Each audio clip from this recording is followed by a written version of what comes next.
Hi everyone. ಇವತ್ತಿನ concept ಏನಂತಂದರೆ fifth semester BCom financial management 2025 question paper with ಆನ್ಸರ್ನ ನೋಡೋಣ.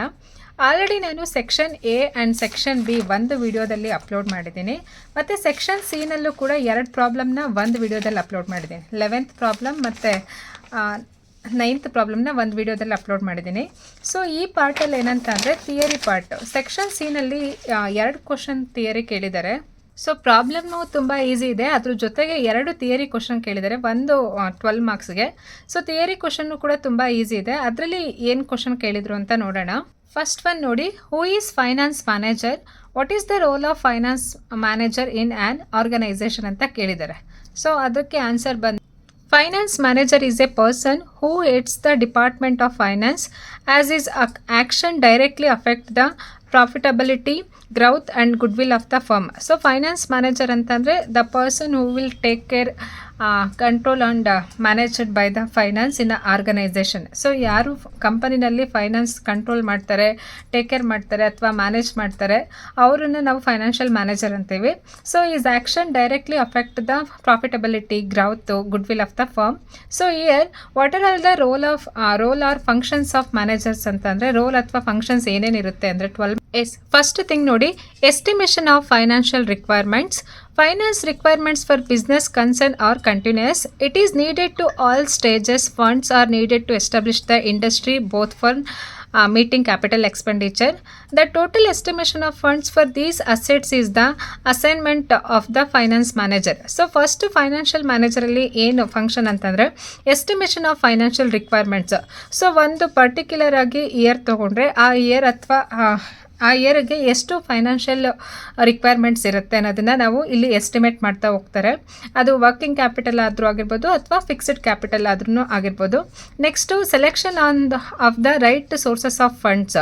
After estimating total financial requirements, the second important step is select the right sources of funds at the right time and correct cost.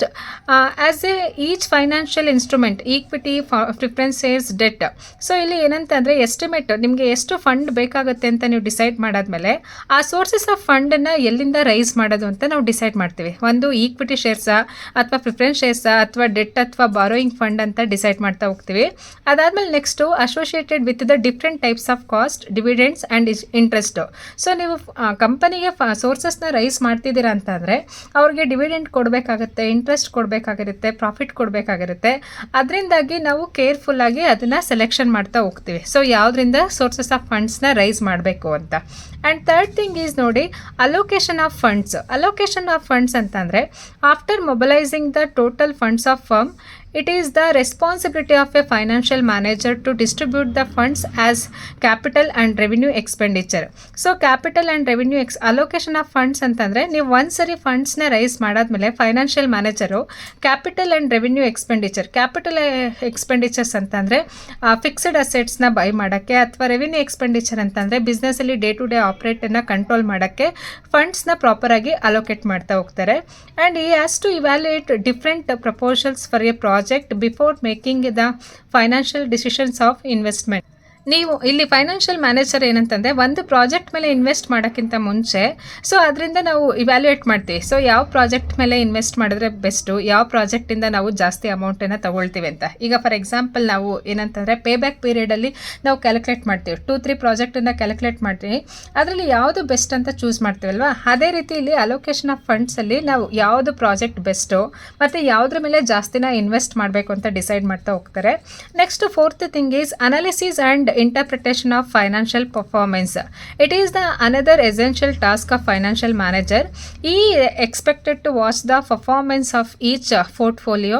The comparison of actual with standards helps in the financial manager to have the entire operation of the business. So ಇಲ್ಲಿ ಏನಂತಂದರೆ analysis ಅಂತಂದರೆ ಯಾವುದರಲ್ಲಿ allocate ಮಾಡಿದ್ವಿ ಅದರಿಂದ ಎಷ್ಟು expected profits ಬಂದಿದೆ, ಅಥವಾ financial performance ಯಾವ ರೀತಿ ಇದೆ, whether it is going in the good performance or poor performance ಅಂತ ನಾವು ಅನಾಲಿಸಿಸ್ ಮಾಡ್ತೀವಿ, ಮತ್ತು ಅದನ್ನು ಇಂಟರ್ಪ್ರಿಟೇಷನ್ ಮಾಡ್ತಾ ಹೋಗ್ತಾರೆ. And fifth thing is working capital management. Working capital management ಅಂತಂದರೆ it implies it implies ensuring that adequate cash is available in the concern for financing day operations, and same time there is no idle cash. So ಇಲ್ಲಿ working capital management ಅಂತಂದರೆ ಈಗ ಬಿಸ್ನೆಸ್ಸಲ್ಲಿ day to day ಆಪ್ರೇಷನ್ಸ್ಗೆ so sufficient finance available ಇದೆಯಾ ಅಂತ check ಮಾಡ್ತಾ ಹೋಗೋದು. ಮತ್ತು this function is important because the cash shortage will adversely affect day to day operations. So working capital ಅಂತಂದರೆ ಬಿಸ್ನೆಸ್ಸಲ್ಲಿ ಡೇ ಟು ಡೇ ಅಂದರೆ ಡೈಲಿ ಎಕ್ಸ್ಪೆನ್ಸಸ್ಸು ಅಥವಾ ಪರ್ಚೇಸ್ ಇರ್ಬೋದು ಅಥವಾ ಬೇರೆ ಎಕ್ಸ್ಪೆನ್ಸಸ್ನ ಮೀಟ್ ಮಾಡೋಕ್ಕೆ ಸಫಿಷಿಯೆಂಟ್ ಆರ್ ಅಡಿಕ್ವೇಟ್ ಕ್ಯಾಶ್ ಇದೆಯಾ ಅಂತ ಚೆಕ್ ಮಾಡ್ತಾ ಹೋಗ್ತೀವಿ. ಸೊ ಇಲ್ಲಿ ಏನಾಗುತ್ತೆ ಅಂತಂದರೆ ಆ ರೀತಿ ನಾವು ಕರೆಕ್ಟಾಗಿ ಪ್ರಾಪರಾಗಿ ಫೈನಾನ್ಸ್ನ ಮ್ಯಾನೇಜ್ ಮಾಡ್ತಾ ಹೋಗ್ತಿದ್ದೀವಿ ಅಂದರೆ it's reduce the financial burdens and disposal of profits. This function involves decision making has how much of the profit of the concern should be invested in the business and how much should be distributed to shareholders as dividend. So disposal profit ಅಂತಂದರೆ ಒಂದು financial ಇಯರಲ್ಲಿ ಎಷ್ಟು profit earn ಆಗಿದೆ ಆ ಪ್ರಾಫಿಟ್ನ ನಾವು ಎಲ್ಲರ ಜೊತೆಗೂ disposal ಮಾಡ್ತೀವಿ. ಜೊತೆಗೆ ಯಾರ್ಯಾರಿಗೆ ಎಷ್ಟೆಷ್ಟು ಕೊಡಬೇಕು ಅಂತ ಶೇರ್ ಹೋಲ್ಡರ್ಸ್ಗೆ, ಇನ್ವೆಸ್ಟರ್ಸ್ಗೆ ಅಥವಾ ಡಿಬೆಂಚರ್ ಹೋಲ್ಡರ್ಸ್ಗೆ ಯಾರ್ಯಾರಿಗೆ ಡಿವಿಡೆಂಡ್ಸ್ ಎಷ್ಟು, ಪ್ರಾಫಿಟ್ ಎಷ್ಟು, ಇಂಟ್ರೆಸ್ಟ್ ಎಷ್ಟು ಅಂತ ಇಲ್ಲಿ ಡಿಸೈಡ್ ಮಾಡ್ತಾ ಹೋಗ್ತಾರೆ. And next financial control.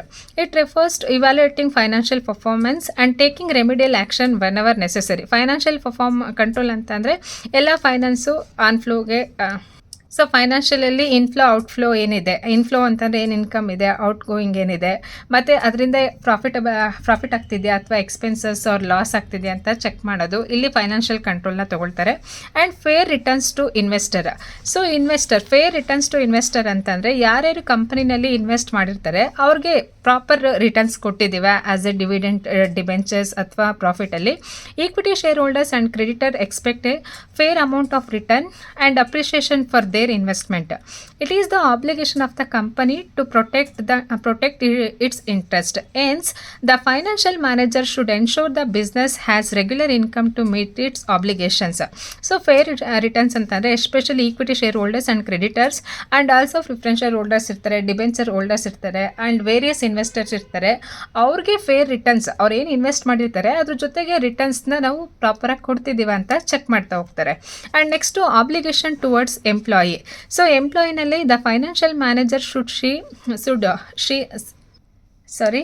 the financial manager should see whether the company has good returns so that obligations towards employee can be fulfilled. So ಇಲ್ಲಿ ಏನಂತಂದರೆ ಎಂಪ್ಲಾಯೀಸ್ ಪ್ರಾಪರಾಗಿ ವರ್ಕ್ ಮಾಡಿದ್ರೆ ಕಂಪನಿ ಗ್ರೌತ್ ಆ್ಯಂಡ್ ಡೆವಲಪ್ಮೆಂಟ್ ಕಡೆಗೆ ಹೋಗುತ್ತೆ. So ಆವಾಗ ಏನಂತಂದರೆ ಪ್ರಾಪರಾಗಿ ಪ್ರಾಫಿಟನ್ನು earn ಮಾಡ್ತಾರೆ. ಹಾಗಾಗಿ employee ಮಾನಿಟರ್ನ ಮಾಡೋದು ಕೂಡ ಫೈನಾನ್ಷಿಯಲ್ ಮ್ಯಾನೇಜರೇ ಆಗಿರ್ತಾರೆ. And maintaining liquidity and wealth maximisation. Liquidity ಅಂತ ಅಂದರೆ only liquidity means which is easily converting into cash. ಇವಾಗ ಚೆಕ್ಕು, ಬಾಂಡು ಅಥವಾ ಏನಿರುತ್ತೆ ಅದನ್ನು ಕ್ಯಾಶ್ಗೆ ಈಸಿಯಾಗಿ ಕನ್ವರ್ಟ್ ಮಾಡ್ತೀವಿ. Liquidity increase the borrowing capacity as well as expansion and diversification of activities can be executed. Increased liquidity builds a firm's ability to meet short-term obligation towards the creditors and bankers. So immediate ಆಗಿ ನಾವು ಯಾರಿಗಾದ್ರೂ ದುಡ್ಡನ್ನ ಕೊಡಬೇಕು ಅಂತಂದರೆ ಅವ್ರಿಗೆ withdrawn ಫೆಸಿಲಿಟೀಸ್ನ available ಮಾಡೋದು, ಅಥವಾ wealth maximisation ಅಂತಂದರೆ ವೆಲ್ತ್ ಎಕ್ಸ್ಪ್ಯಾಂಡ್ ಮಾಡೋದು. ಸೊ ಇದಿಷ್ಟನ್ನು functions and role of the financial manager. So ನಿಮಗೆ ಜಸ್ಟ್ ಪಾಯಿಂಟ್ಸ್ನ ಇಟ್ಕೊಂಡು ಕೂಡ you can write with your own words. First ಏನಂತಂದರೆ estimation of financial requirements, selection of the right to sources of funds, allocation of funds, analysis and interpretation of the financial performance, and fifth one is working capital management, sixth one is disposal of profit, financial control, fair returns to investor, then obligation towards employees, maintaining liquidity and wealth maximization. So total 10 point ಕೊಟ್ಟಿದ್ದಾರೆ. and here ಈ ಕ್ವಶನ್ಸ್ಗೆ who is financial manager and ಇದನ್ನು ಬರೆದ್ರೆ 12 marks ನಿಮಗೆ ಥಿಯರಿನಲ್ಲೇ ಆರಾಮಾಗಿ score ಮಾಡ್ಬೋದು. Second question ಕೇಳಿದೆ ನೋಡಿ, what do you mean by working capital, explain the determinants of working capital ಅಂತ ಕೇಳಿದ್ದಾರೆ. ವರ್ಕಿಂಗ್ ಕ್ಯಾಪಿಟಲ್ ಅಂದ್ರೇನು, then explain the determinants of working capital ನೋಡೋಣ. ಸೊ ವರ್ಕಿಂಗ್ ಕ್ಯಾಪಿಟಲ್ ಅಂತಂದರೆ the term working capital refers to the capital required for the day to day operations of the business. So working capital ಅಂತಂದರೆ ಬಿಸ್ನೆಸ್ಸಲ್ಲಿ day to day operations ಅಥವಾ daily ಎಕ್ಸ್ಪೆನ್ಸಸ್ಗೆ ನಮಗೆ ಬೇಕಾಗಿರೋ ಅಮೌಂಟನ್ನು ನಾವೇನು ಹೇಳ್ತೀವಿ ವರ್ಕಿಂಗ್ ಕ್ಯಾಪಿಟಲ್ ಅಂತ ಕರಿತೀವಿ. ಫಾರ್ ಎಕ್ಸಾಂಪಲ್ ಅಲ್ಲಿ ಏನಂತ ಅಂದರೆ ಏನೋ ಗ್ರಾಸರೀಸ್ ಬೈ ಮಾಡೋದಿರುತ್ತೆ, ಡೈಲಿ ರಾ ಮೆಟೀರಿಯಲ್ಸ್ ಬೇ ಮಾಡೋದು, ವೇಜಸ್ಸು, ಸ್ಯಾಲರೀಸು, ಅಂದರೆ ಡೈಲಿ ನಾವು ಎವ್ರಿ ಡೇ ಸ್ಪೆಂಡ್ ಮಾಡಬೇಕಾಗಿರುತ್ತೆ. ಆ ಥರ ಒಂದು ಎಕ್ಸ್ಪೆನ್ಸಸ್ನ ನಾವು ಏನು ಸ್ಪೆಂಡ್ ಮಾಡ್ತೀವಿ ಆ ಅಮೌಂಟನ್ನು ವರ್ಕಿಂಗ್ ಕ್ಯಾಪಿಟಲ್ ಅಂತೀವಿ. The term working capital refers to the capital or amount or money required for the day to day business operations of the business. So ಇಲ್ಲಿ ಡಿಟರ್ಮಿನೆಂಟ್ಸ್ ಅಥವಾ ಫ್ಯಾಕ್ಟರ್ಸ್ ಆಫ್ ವರ್ಕಿಂಗ್ ಕ್ಯಾಪಿಟಲ್ ಏನೇನಿದೆ ಅಂತ ನೋಡಿ. Determinants of working capital of a concern are. So ಇಲ್ಲಿ ಏನಂತಂದರೆ nature of business ಅಂತಂದರೆ ನಾನು ಈ ಎಕ್ಸ್ಪ್ಲನೇಷನ್ಗಿಂತ ಸಿಂಪಲ್ ಆನ್ಸರ್ ಹೇಳ್ತೀನಿ ನೋಡಿ. Manufacturing oriented. ಸೊ ಕಂಪನಿ ಏನಾದರೂ ಪ್ರಾಡಕ್ಟನ್ನು ಪ್ರೊಡ್ಯೂಸ್ ಮಾಡ್ತಿದ್ದಾರೆ, ಮ್ಯಾನುಫ್ಯಾಕ್ಚರಿಂಗ್ ಮಾಡ್ತಾ ಇದ್ದಾರೆ ಅಂತಂದರೆ so they need more working capital. So ಅದೇ ಏನಾದರೂ ಸರ್ವಿಸ್ ಓರಿಯೆಂಟೆಡ್ ಇದೆ ಅಂತಂದರೆ they need less working capital. ಯಾವ ರೀತಿ ಅಂತಂದರೆ the nature of the business dramatically affect the working capital of requirements of the concern. For example ಅದಕ್ಕೆ ಅಂದರೆ public utilities like railways, electricity companies etcetera need very little working capital because they need not hold extensive inventories and their operations are mainly on cash basis. So ಇಂಥವೆಲ್ಲ ಏನಂತಂದರೆ cash basis ಮತ್ತು service oriented ಇರುತ್ತೆ. On the other hand ಇಲ್ಲಿ ನೋಡಿ, manufacturing and trading firms require sufficient large working capital as they have to invest substantially to inventory and account receivables. So ಇಲ್ಲಿ ಏನಂತಂದರೆ inventory management, stock ಲೆವೆಲ್ನ ಯಾರು maintain ಮಾಡ್ತಾರೆ ಅಂದರೆ manufacturing oriented ಆದರೆ V need a more working capital. Service oriented ಅಥವಾ ಈ ರೀತಿ railway, ಎಲೆಕ್ಟ್ರಿಸಿಟೀಸ್ companies ಈ ಥರ ಕಂಪ್ನೀಸ್ ಆದರೆ they need very less working capital. So ಇದನ್ನು ಇಟ್ಕೊಂಡು ನೀವು ಎಲಾಬ್ರೇಟ್ ಮಾಡಿ ಬರಿಬೋದು. ಆ್ಯಂಡ್ ಇಲ್ಲಿ ಕೊಟ್ಟಿರ್ತೀನಿ, ಓದ್ಕೊಳ್ಳಿ ಒಂದ್ಸರಿ. ಸೊ ಇಲ್ಲಿ ಏನು ಹೇಳಿದ್ದಾರೆ ಅಂತಂದರೆ ಸರ್ವಿಸ್ ಸೆಕ್ಟರ್ಸ್ಗೆ we need a less working capital and manufacturing ಅಂತಂದರೆ ರಿಕ್ವೈರ್ಸ್ ಸಫಿಷಿಯೆಂಟ್ ವರ್ಕಿಂಗ್ ಕ್ಯಾಪಿಟಲ್ ಅಂತಂದರೆ ಸೊ ಇಲ್ಲಿ ಮ್ಯಾನುಫ್ಯಾಕ್ಚರಿಂಗ್ ಮಾಡಬೇಕಾದ್ರೆ ನಾವು ಜಾಸ್ತಿ ಐಟಮ್ಸ್ ಮತ್ತು ಲೇಬರ್ ಚಾರ್ಜಸ್ಸು ಅಥವಾ ಬೇರೆ ಬೇರೆ ಚಾರ್ಜಸ್ಸನ್ನು ನಾವು ಮೀಟ್ ಮಾಡಬೇಕಾಗತ್ತೆ. ಹಾಗಾಗಿ V need a more working capital. Next size of the business also. So business ಏನಾದ್ರೂ ಕೂಡ ಲಾರ್ಜ್ ಸ್ಕೇಲ್ ಆಪ್ರೇಷನ್ಸ್ ರನ್ ಮಾಡ್ತಿದ್ದಾರೆ ಅಂದರೆ we need more working capital. Small scale operations ಅಥವಾ ಸ್ಮಾಲ್ ಸ್ಕೇಲ್ ಬಿಸ್ನೆಸ್ ಆಯಿತು ಅಂದರೆ we need less working capital.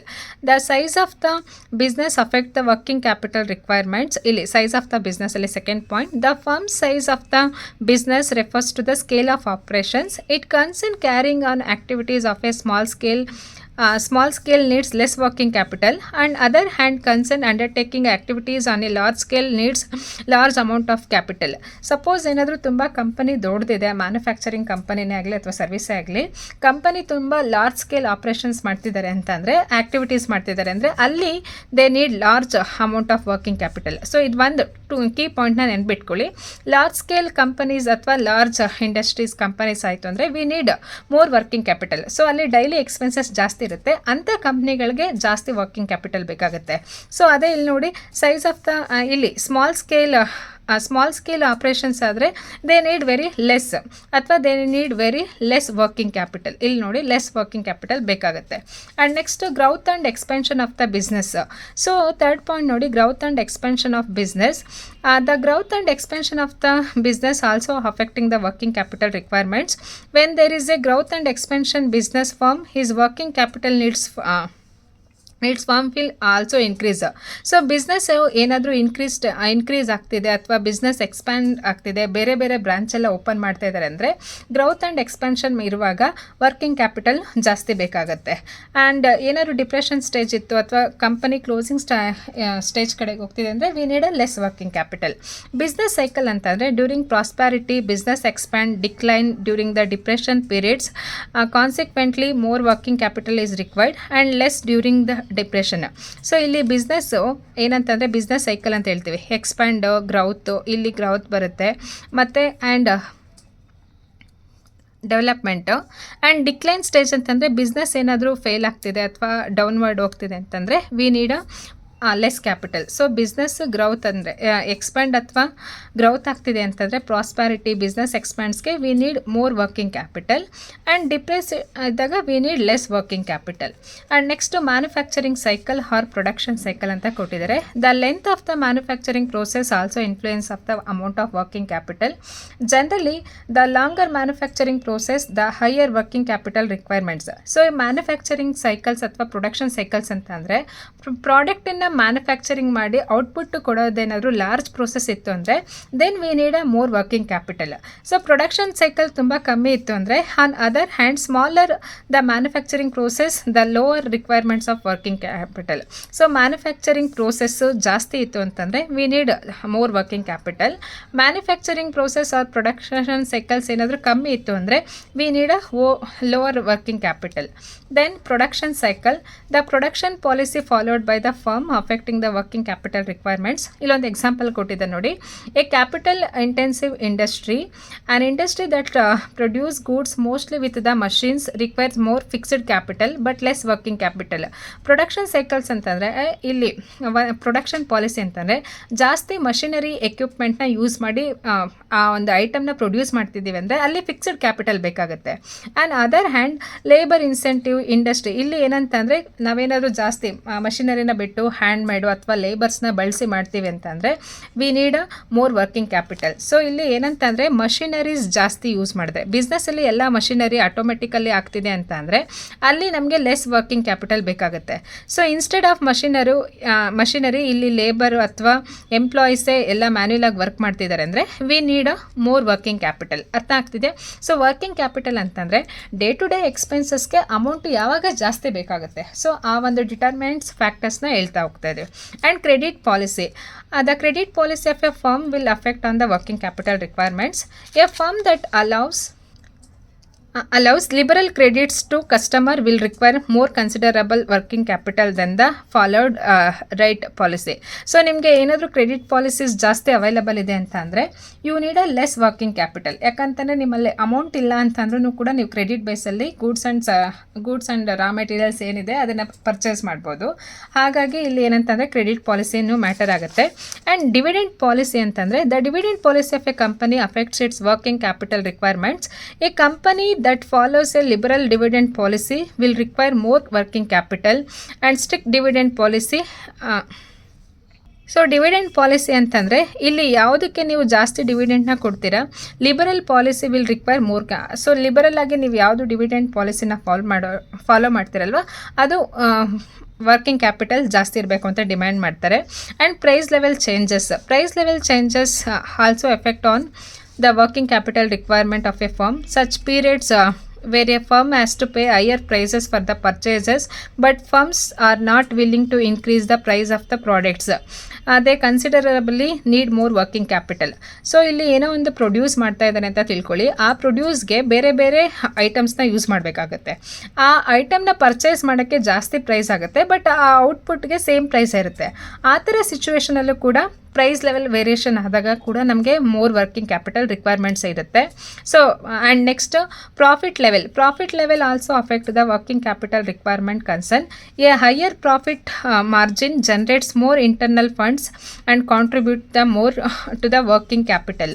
So profit level ಜಾಸ್ತಿ ಆಗಬೇಕು ಅಂತ ಅಂದರೆ we need a more working capital. Profit increase ಮಾಡಬೇಕು ಅಂತಂದರೆ ಜಾಸ್ತಿ ವರ್ಕಿಂಗ್ ಕ್ಯಾಪಿಟಲ್ ರಿಕ್ವೈರ್ಮೆಂಟ್ಸ್ ಇರುತ್ತೆ. ಎಸ್ ಟ್ಯಾಕ್ಸ್ ಲೆವೆಲ್ ಅಂತಂದರೆ tax is imposed by the government affects the working capital of the firm. If government impose more tax then the working capital requirement is more and vice versa. ಇಲ್ಲಿ government ಏನಾದರೂ tax ರೇಟ್ನ ಜಾಸ್ತಿ ಮಾಡಿದ್ರೆ we need more working capital. So ಇಲ್ಲಿ tax rate ಏನಾದರೂ ಕಮ್ಮಿ ಆಯಿತು ಅಂತ ಅಂದರೆ we need less working capital. ಯಾಕಂದರೆ ಟ್ಯಾಕ್ಸನ್ನು ಕೂಡ ನಾವು ಆನ್ ಟೈಮಿಗೆ ಪೇ ಮಾಡ್ತಾ ಹೋಗ್ತೀವಿ. ಆ್ಯಂಡ್ ಗೌರ್ನಮೆಂಟ್ ರೆಗ್ಯುಲೇಷನ್ಸ್ ಅಂತಂದರೆ ಕೆಲವೊಂದು restriction affect the working capital requirement of a firm. There are regulations obligation and restriction by the government to maintain minimum working capital of the firm. Therefore, the firm should not have the right to keep excess working capital with the company. So ನಾವು ಇಲ್ಲಿ extra working capital ಅಮೌಂಟನ್ನು ಇಟ್ಕೊಳ್ಳೋಂಗಿಲ್ಲ. Company ಏನು ಯಾವುದು ಸೈಜಲ್ಲಿ ಅಥವಾ medium ಸೈಜಾ, large ಸೈಜಾ ಅಥವಾ small scale ಅಲ್ಲ, ಆ ರೀತಿ ಮೇಲೆ ನಾವು ವರ್ಕಿಂಗ್ ಕ್ಯಾಪಿಟಲ್ನ ಮೇಂಟೈನ್ ಮಾಡ್ತಾ ಹೋಗ್ತೀವಿ. Operating efficiency means operating efficiency the firm is it's working capital requirements. A firm enjoying operating efficiency can eliminate wastage, also resource efficiently. They hereby reduce the working capital needs considerably. So ಇಲ್ಲಿ ಯಾವಾಗ ಅಂತಂದರೆ efficiency, effectiveness ತುಂಬ matter ಆಗುತ್ತೆ. ಯಾವಾಗ minimum ರಿಸೋರ್ಸಿಂದ ನಾವು ತುಂಬ effective ಆಗಿ work ಮಾಡ್ತೀವಿ, then we need a less working capital. So ಇರೋ ರಿಸೋರ್ಸನ್ನು ನಾವು ಪ್ರಾಪರಾಗಿ ಯೂಸ್ ಮಾಡದೆ ವೇಸ್ಟೇಜ್ ಜಾಸ್ತಿ ಆದಷ್ಟು ಕೂಡ ವಿ ನೀಡ್ ಅ maximum working capital. Operating efficiency ಅಂತಂದರೆ ಈಗ ಕಮ್ಮಿ ರಿಸೋರ್ಸ್ ಇದೆ, ಸೊ ಲೆಸ್ ರಿಸೋರ್ಸ್ ಇದೆ ಅಥವಾ ಲೋವರ್ ರಿಸೋರ್ಸಿಂದ ನಾವು ಎಫೆಕ್ಟಿವ್ ಆಗಿ ತುಂಬ ಎಫಿಷಿಯನ್ಸ್ ಆಗಿ ವರ್ಕ್ ಮಾಡ್ತಿದ್ದೀವಿ ಅಂತಂದರೆ we need less working capital. But ಇಲ್ಲಿ ರಿಸೋರ್ಸನ್ನು ವೇಸ್ಟೇಜ್ ಮಾಡಿ ಪ್ರಾಪರಾಗಿ ನಾವು ವರ್ಕ್ ಮಾಡೋದಿಲ್ಲ ತುಂಬ ಎಫೆಕ್ಟಿವ್ ಆಗಿ ಅಂತಂದರೆ then we need a more working capital. And volume of sales, the volume of sales and sales of size of working capital directly related. As the volume of sales increases there will be an increase the investment of working capital. So sales ಜಾಸ್ತಿ ಆಗಬೇಕು ಅಂತಂದರೆ we need a working capital. And terms of purchase ಮಾಡಬೇಕಾದ್ರೆ and fluctuation in the supply of raw materials. So fluctuations ಆಗಬೇಕಾದ್ರೆ ಇದಿಷ್ಟನ್ನು ಕೂಡ ಇದರಲ್ಲಿ ನಿಮಗೆ total 16 point ಕೊಟ್ಟಿದ್ದಾರೆ. 12 ಮಾರ್ಕ್ಸ್ಗೆ ನೀವು ಯಾವ್ದಾದ್ರು 10 to 12 ಪಾಯಿಂಟ್ಸ್ ಬರೆದ್ರೆ ಸಾಕು. ನಾನು ಎಕ್ಸ್ಪ್ಲೈನ್ ಮಾಡಿರೋ ಅಷ್ಟು ಓದ್ಕೊಳ್ಳಿ ಆ್ಯಂಡ್ ವಿಡಿಯೋನ ಪಾಸ್ ಮಾಡಿ ನೀವು ಒಂದ್ಸರಿ ಓದ್ಕೊಳ್ಳಿ. ಥಿಯರಿ ಕ್ವಶನ್ಸ್ ತುಂಬಾ ಈಸಿ ಕೊಟ್ಟಿದ್ದಾರೆ. ಒಂದು financial, who is financial manager and what are all the roles and functions of financial manager ಅಂತ ಕೇಳಿದ್ದಾರೆ. ಆ ಕ್ವಶನ್ನು ತುಂಬ ಈಸಿ ಇದೆ. ಆ್ಯಂಡ್ ನೆಕ್ಸ್ಟು ಇಲ್ಲಿ ನೋಡಿ, ನೀವು ನೋಡ್ತಿರ್ಬೋದು ವರ್ಕಿಂಗ್ ಕ್ಯಾಪಿಟಲ್ ಬಗ್ಗೆ ಕೇಳಿದ್ದಾರೆ. ವರ್ಕಿಂಗ್ ಕ್ಯಾಪಿಟಲ್ ಅಂತಂದರೆ ಒಂದು ಕಂಪನಿ ಅಥವಾ ಆರ್ಗನೈಸೇಷನಲ್ಲಿ ಡೇ ಟು ಡೇ ಎಕ್ಸ್ಪೆನ್ಸಸ್ ಅಥವಾ ಆಪ್ರೇಷನ್ಸ್ ಅನ್ನು ಮೀಟ್ ಮಾಡೋಕ್ಕೆ ಬೇಕಾಗಿರೋಂಥ ಕ್ಯಾಪಿಟಲ್. ಸೊ ಅದನ್ನು ವರ್ಕಿಂಗ್ ಕ್ಯಾಪಿಟಲ್ ಇದೆ. ಅದರಲ್ಲಿ ನಿಮಗೆ ಈ ಪಾಯಿಂಟ್ಸ್ ಏನು ಹೇಳಿದ್ದೀನಿ ಅಷ್ಟನ್ನು ನೆನ್ಪಿಟ್ಕೊಂಡು ನೀವು ಬರೆದ್ರೆ ನಿಮಗೆ ಥಿಯರಿ ಪಾರ್ಟಿಂದನೇ 24 ಮಾರ್ಕ್ಸ್ ಬರುತ್ತೆ. ಆ್ಯಂಡ್ ವೆರಿ ಈಸಿ ಕ್ವಶನ್ಸ್ನ ಕೇಳಿದ್ದಾರೆ. ಆ್ಯಂಡ್ 9th ಪ್ರಾಬ್ಲಮ್ನು ಎಕ್ಸ್ಪ್ಲೈನ್ ಮಾಡಿದೆ. ಸೊ 10th ಒಂದು ಪೆಂಡಿಂಗ್ ಇದೆ. ಇಲ್ಲಿ ಏನಂತಂದರೆ IRR ಮೆಥಡ್ ಕೇಳಿದ್ದಾರೆ. ಇದನ್ನು ಒಂದು ನೆಕ್ಸ್ಟ್ ವಿಡಿಯೋದಲ್ಲಿ ನಾನು ಈ ಪ್ರಾಬ್ಲಮ್ನ ಅಪ್ಲೋಡ್ ಮಾಡ್ತೀನಿ. ಅಲ್ಲಿಗೆ ಕಂಪ್ಲೀಟಾಗಿ FM ಕ್ವಶನ್ ಪೇಪರ್ ರಿವೈಸ್ ಆಗಿದೆ. ಸೊ ನಿಮಗೇನಾದರೂ ಈ ವಿಡಿಯೋ ಇಷ್ಟ ಆಗಿದರೆ please do subscribe and follow my channel. And ನಾನು ಬೇರೆ ಬೇರೆ subject, practical as well as theory ಸಬ್ಜೆಕ್ಟನ್ನು ಕೂಡ ನಾನು ಅಪ್ಲೋಡ್ ಮಾಡ್ತೀನಿ. ಐ ಹೋಪ್ ಇದರಿಂದ ನಿಮಗೆ ಎಕ್ಸಾಮ್ಗೆ ಹೆಲ್ಪ್ ಆಗುತ್ತೆ ಅಂತ ಅಂದ್ಕೊಂಡಿದ್ದೀನಿ. All the best your exam, do well and don't forget to subscribe my channel. Thank you so much.